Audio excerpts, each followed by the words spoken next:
Hal yang pertama dilakukan oleh seorang guru ketika masuk ke dalam kelas adalah membuat asesmen diagnostik. Asesmen diagnostik ini kita gunakan untuk melihat bagaimana gaya belajar peserta didik.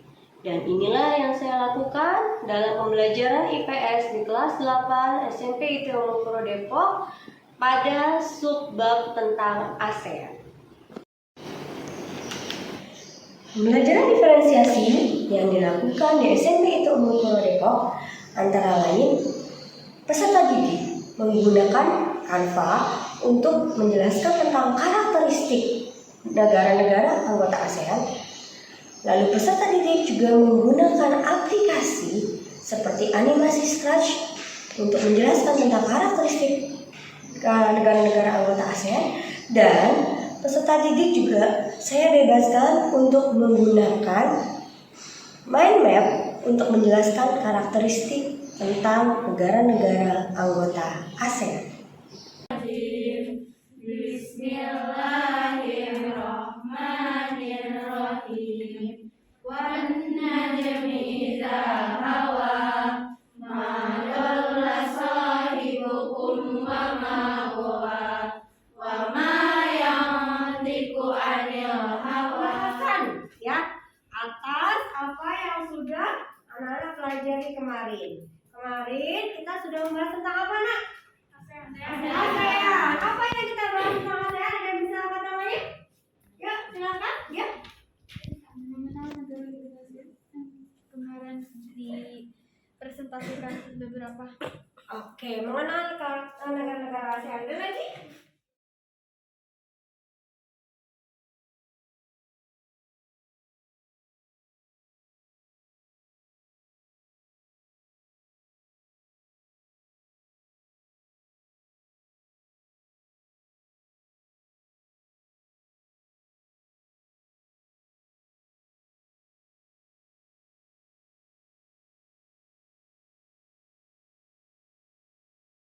Fokus dulu, jangan ada yang gambar atau apapun, karena Bu melihat jawaban teman-teman semua ya.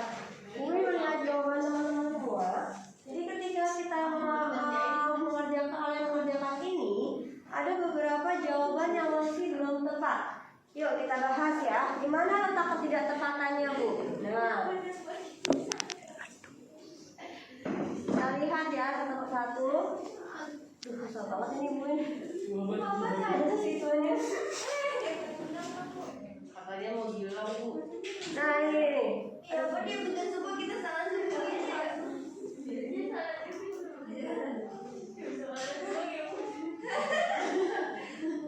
Ini Ibu bahas ya teman-teman, kita bahas satu-satu ya. Dari yang pertama kita coba anak-anak semuanya lihat soal yang pertama. Apa yang kamu ketahui tentang ASEAN? Organisasi yang beranggotakan negara-negara di Asia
Alam merupakan negara yang kaya akan sumber daya alam, seperti minyak bumi dan gas alam. Sumber pendapatan negaranya sangat bergantung pada sektor migas. Jadi menjadi sumber pendapatan negara dengan pendapatan tertinggi dari wilayah.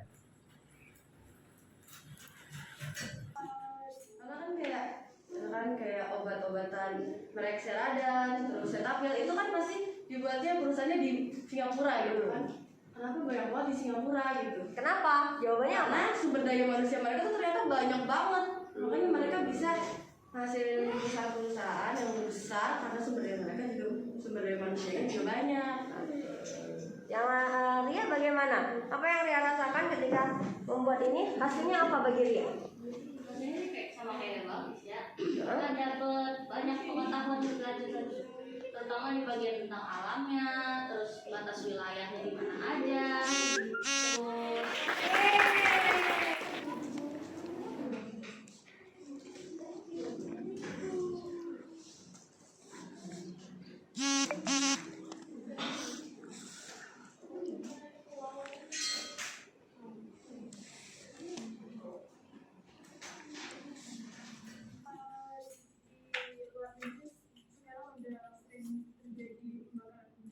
Di luar negeri. dan di sini sih. Oke, yang dan di sini yang paling utama ya. Sudah sering terjadi pembakaran hutan, betul sekali. Yang lain? Apa? Kira-kira? Banyak bencana alam, jadi kayak banyak kerusakan di hutan ataupun di dataran-dataran gitu. Iya. Bayangkan nak, paru-paru kita yang tidak utuh lagi. Apa yang dirasakan? Sesak tidak? Iya. Sesak ya. Oksigen kita, Indonesia dan Asia Tenggara merupakan cadangan oksigen dunia. Kalau cadangan itu rusak, apa yang terjadi? Kita sempat ya 2 tahun kemarin mengalami pandemi COVID ya. Kesesakan itu mencari oksigen. Itulah yang dialami oleh masyarakat dunia. Kalau kita tidak bisa menjaga hutan, maka sesak nafas semuanya kan. Nyari oksigen susah, mahal oksigen ya. Kemarin kejadian di pandemi COVID. Nah ini makanya kesadaran inilah yang harus kita tumbuhkan. Maka yang harus kita lakukan adalah program 1 rumah 1 pohon. Ya, program 1 rumah 1 pohon untuk mencegah biar supaya oksigen tetap terjaga. Oke, selanjutnya nomor 2. Siapa yang mau? Ya. Jika pada lokasi bertanda X dibangun terusan yang menghubungkan perairan Selat Malaka dan Laut Cina Selatan, prediksilah dampaknya bagi kegiatan perekonomian Singapura, Indonesia, dan Malaysia. Jawabannya adalah, dampaknya adalah negara Malaysia, Singapura, dan Indonesia dapat melakukan kegiatan impor dan ekspor dengan mudah dengan kawasan yang luas, sehingga dapat membuat pendapatan negara tersebut meningkat. Ya, oke. Dari 2 teman kita, yuk kita kasih tepuk apresiasi. Beri dia W, beri dia O, beri dia W.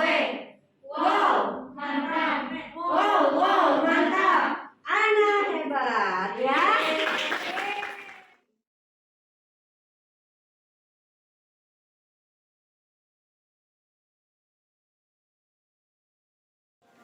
Demikianlah video pembelajaran hari ini yang saya buat untuk lomba apresiasi GTK berprestasi tahun 2022. Semoga video ini dapat memberikan banyak sekali masukan kepada guru-guru yang ada di seluruh Indonesia. Terima kasih.